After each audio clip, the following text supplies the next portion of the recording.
Un ar lielāko godu es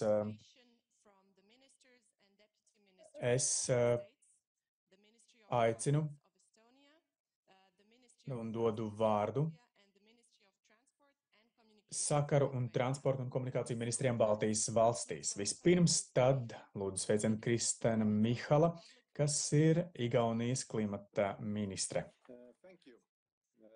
Honorable colleagues, Godātie kolēģi, Katrīna Trautman, vienmēr ir prieks jūs redzēt, un organizatori un dalībnieki. Man ir liels prieks arī sveikt jūs visus šodien. Rail Baltica ir viens no lielākajiem un svarīgākajiem infrastruktūras projektiem reģionā.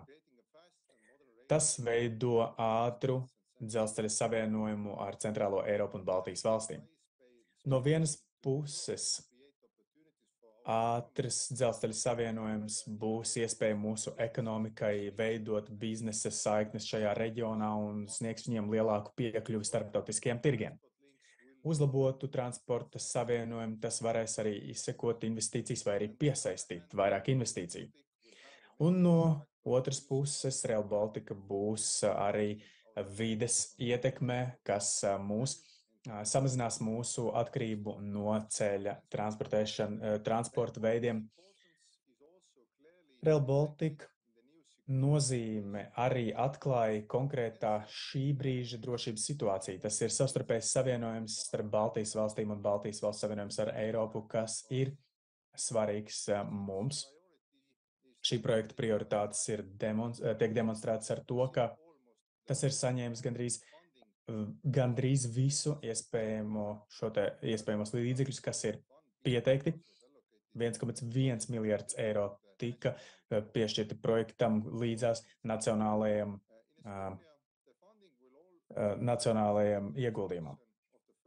Un pirmās 3 sekciju celtniecība galvenajā līnijā ir sākta nākamajā gadā. Gandrīz 50 vai vismaz 50 km Igaunijā jau būvēs un kopumā no 215 km. Mums ir jāpātrina dzelzceļa izbūves ātrums, ņemot vērā, ka galvenais mērķis ir pārvietot pasažierus pa šo dzelzceļa līniju maksimāli vai iespējami drīz. Tajā pašā laikā projekts arī mums sniedz, vai arī šāda projekta ieviešana nodrošinās to, ka mēs no aktuālā Eiropas budžeta varēsim iegūt vēl un apgūt vēl līdzekļus. Un es jums novēlu produktīvu un veiksmīgu konferenci. Paldies! Paldies, ministra kungs! Un tagad uz šīs skatuves aicinām Kasparu Briškenu, Latvijas satiksmes ministru.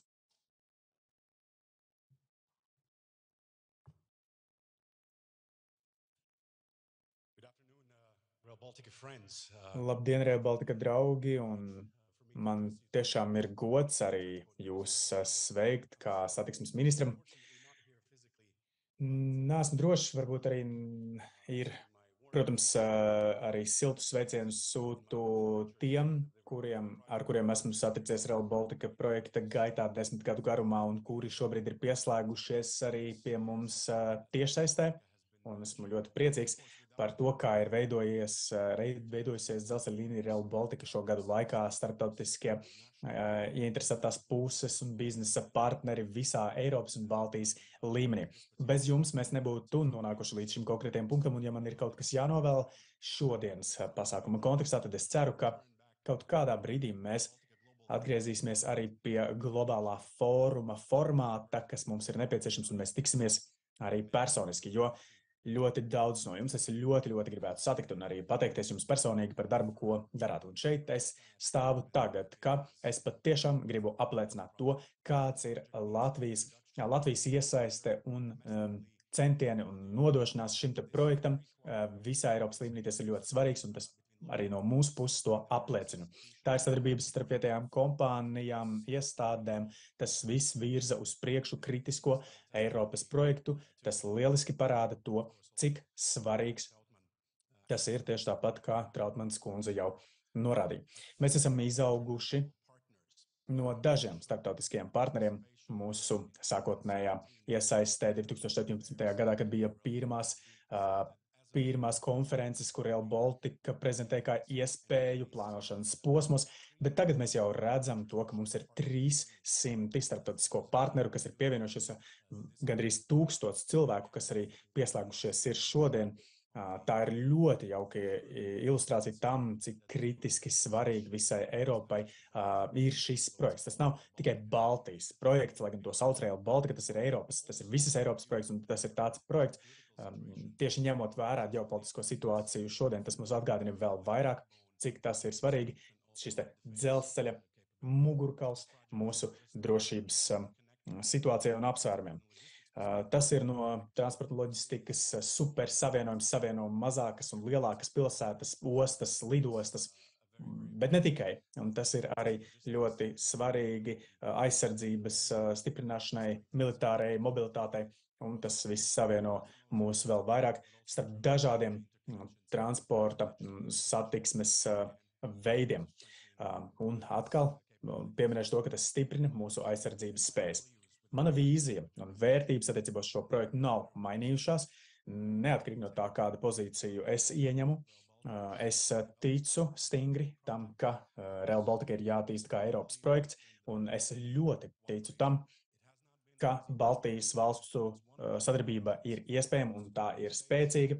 Tas nav viegli, bet kā plašākas Eiropas ģimenes locekļi Baltijas valstis var turpināt un kopumā vēl vairāk ieiet kopā šajā izbūves stadijā un uzturēt šādu tempu. Mēs nepārtraukti varam arī strādāt pie šī kopējā uzņēmuma un struktūras, un mēs to veidojam tādu kā pārrobežu un starptautisku un visa reģiona projektu, ņemot vērā visus aspektus, tos starp komerciālos, inovācijas, digitalizācijā, veicinot kopēju operatīvo iespēju turpmāk izstrādāt, jo ir ļoti viegli šeit, piemēram, vairāk pieskarties kādiem tehniskiem vai izbūves momentiem un tajos ieslīgt pārāk daudz un aizmirst par to, ka mums jau ir operatīva domāšana par to, kādā veidā tas vispār veidos mūsu tirgus un vidi un kā tas veidos vidi mobilitātes pakalpojumos un arī kā atbalstīs eksportu un citas nozars un arī savienos tādu plašāku reģionu kā Baltijas valstis ar pārējo Eiropu. Es vēlējos arī uzsvērt to, ka šobrīd mēs sastopamies ar izaicinājumiem, kā atrast šī projekta tvērumu, ko mēs varam nodrošināt funkcionāli līdz 2030. gadam. Un tas patiešām ir izaicinājums, jo mēs šobrīd noslēdzam nākamās paaudzes izpēti. Un ir daudzas lietas, ko mēs nevaram kvantificēt šajā ilgtspējas novērtējumā, jo ja Rail Baltica šodien jau strādātu, tad ne tikai Baltijas valstīm būtu labāka aizsardzības integrācija un aizsardzības spējas, bet mēs jau varētu vairāk vai labāk palīdzēt mūsu Ukraiņu draugiem, brāļiem un māsām vēl vairāk, pat nekā mēs darām šobrīd. Tāpēc tas arī apliecina to, cik svarīgs ir šis fiziskais savienojums. Mēs zinām, ka CAPEX prasībās Rail Baltica būs augstākas nekā sākotnēji aprēķināts, un tomēr mums ir jāatrod veids, kādā veidā optimizēt, savienot šīs lietas, nodrošināt funkcionalitāti līdz, cerams, 2030. gadam. Arī man tas ir ļoti svarīgi, lai Rīga, kā lielākā pilsēta Baltijas valstīs, būtu integrēta šajā plānošanā, iespējami cieši, un tad mums arī ir jāstrādā ļoti cieši kopā ar mūsu starptautiskajiem partneriem, atrodot alternatīvus finansējuma veidus, papildu ļoti dāsniem finansējumam, ko mēs esam saņēmuši no Eiropas Savienības, savienojot šim savienojumam ar Eiropu, un tas projekts vispār ir ar tik daudzām iespējām, un arī komerciāli tam ir liels potenciāls, kā piesaistīt investīcijas. Šajā tieši konkrēti sakarībā, un es ar to arī noslēgšu, ir tas, ka es gribu šo vēstījumu nodot par operatīvās gadarbības plānošanu. Tieši tāpat arī savu kolēģu vārdā Baltijas valstīs plašāk arī nozarē varu pateikt to, ka mums ir kopā jāplāno arī nākotnes operatīvie posmi. Piemēram, mums ir jāpēta arī tirgi, tieši tāpat kā tur būs Tur būs arī pasažieru satiksme, kravu satiksme un ar to saistītās lietas. Es būšu ļoti priecīgs, ja mēs varēsim to integrēt, arī plānot tālāk un plānot katrā ziņā to, ka tam būs visam iespējams nepieciešami citi projekti, iepirkumi un loģistikas operatori varēs arī tajā visā strādāt. Ienāks investori, inovāciju un jaunu uzņēmumu kultūra. Rail Baltica sevi pārstāvēs kā tāds viens pieturs aģentūra vai iespēja tāda no šī viedokļa. Tāpēc arī vēlu visiem, kas piedalās, veiksmi un paldies, ka esat neatņemama sastāvdaļa šajā konkrētajā struktūrā un projektā. Un tāpēc padarīsim to vēl reālāku vai pavirzīsim to tālāk līdz izpildēji. Paldies! Paldies, un tagad beidzot šo ievadu sesiju es lūkšu Lietuvas Republikas ministra vietnieci Loretu Maskalieni. Liels paldies! Man ir prieks visus šeit redzēt, gan cienījamos ministrus, Katrīnu un partnerus un ekspertus, kuri ir ieinteresēti šajā projektā. Un es priecājos arī redzēt to, ka dalībnieku skaits pieaug ļoti ātri, un katru gadu mēs redzam, ka arvien vairāk cilvēki mums pievienojas un klausās, ar kādām veidu aktivitātēm mēs darbojamies un arī plānojam. Vispirms gribu pateikties visiem un izmantot šo iespēju, pateikties visiem partneriem, visiem kolēģiem par ievērojumu progresu pašreizējā situācijā, kas ir sasniegts jau šajā gadā, un arī iepriekšējā un iepriekšējiem gadiem, kad tika ieviests Rail Baltica projekts.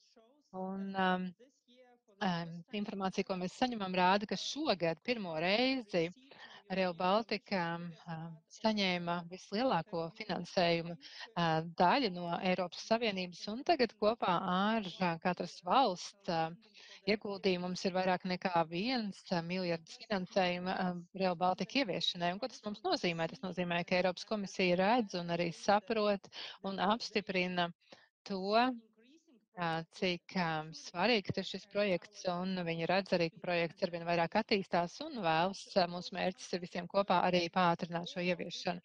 Protams, ka visas šīs aktivitātes, ko mēs veicam kopā, mēs darām kopā ar jums.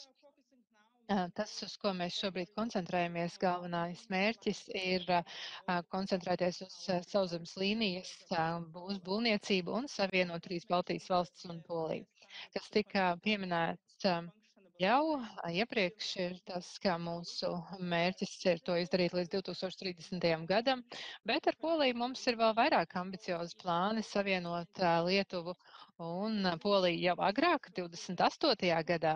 Un šajā gadījumā mēs visi kopā ieguldīsim savus spēkus un radoši strādāsim pie dažādu veidu aktivitātēm un to ieviešanas. Un tas, ko es aicinu jums darīt, ir piedalīties un būt ieinteresētiem jaunajās aktivitātēs, kuras mēs esam saplānojuši un par ko jūs redzēsiet arī šodien mēs diskutēsim. Un mēs, protams, ka arī aicinām visas Baltijas valstu uzņēmumus un arī Eiropas uzņēmumus. Un, protams, mēs saprotam, ka Rail Baltica ir globāls projekts un redzam, ka interese parādās arī no globālajiem spēlētājiem. Un mēs aicinām kļūt aktīvākiem un piedalīties mūsu iepirkumos un arī sākt kopā ar mums ieviest Rail Baltica dzelzceļa līniju, kas šobrīd ir nepieciešams. Ir tas, ka mums nedara standarta risinājumu, mums ir nepieciešams dažādi pielāgoti risinājumi, un mums pašiem ir nepieciešams pārskatīt iekšējās procedūras, tās saīsināt, samazināt birokrātiju un komunicēt, cik daudz vien iespējams, lai nodrošinātu informāciju visām iesaistītajām pusēm šajā projektā. Un, protams, ka mēs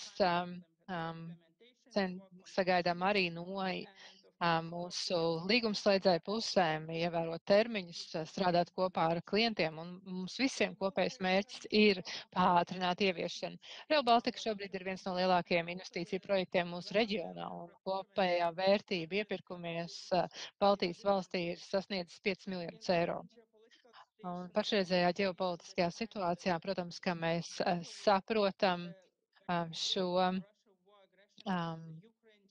karu Krievija uzsāka Ukrainā, un tas arī maina kopēji prioritāti Rail Baltica projektam, kas kļūst par vitāli svarīgi ne tikai mūsu valstīm un mūsu ekonomikas izturēt spējai, bet arī, lai mums būtu savienojamība ar Eiropu un lai mūsu valsts varētu būt pilnībā neatkarīgas un arī attiecībā uz mūsu valstu drošību. Šis ir ārkārtīgi svarīgi, un tāpēc es priecājos, ka jums tagad būs informācija, redzēt dažādu veidu informāciju par to, kā mēs esam plānojuši turpmākās aktivitātes, un uzņēmumi arī parādīs, kāda veida aktivitātes tiks ieviestas, un, protams, es ceru, ka jūs iegūsiet ļoti interesantu informāciju, aktīvi piedalīsieties šodienas programmā, šodienas darbsemināros.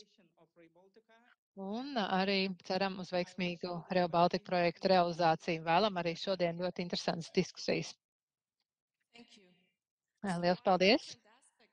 Un ir akcentēti un uzsvērti trijās runās dažādi aspekti, un tas, kas parādās visās runās, ir tas, ka Rail Baltica iegūst ir ieguvējis pateicoties politiskiem atbalstam no visām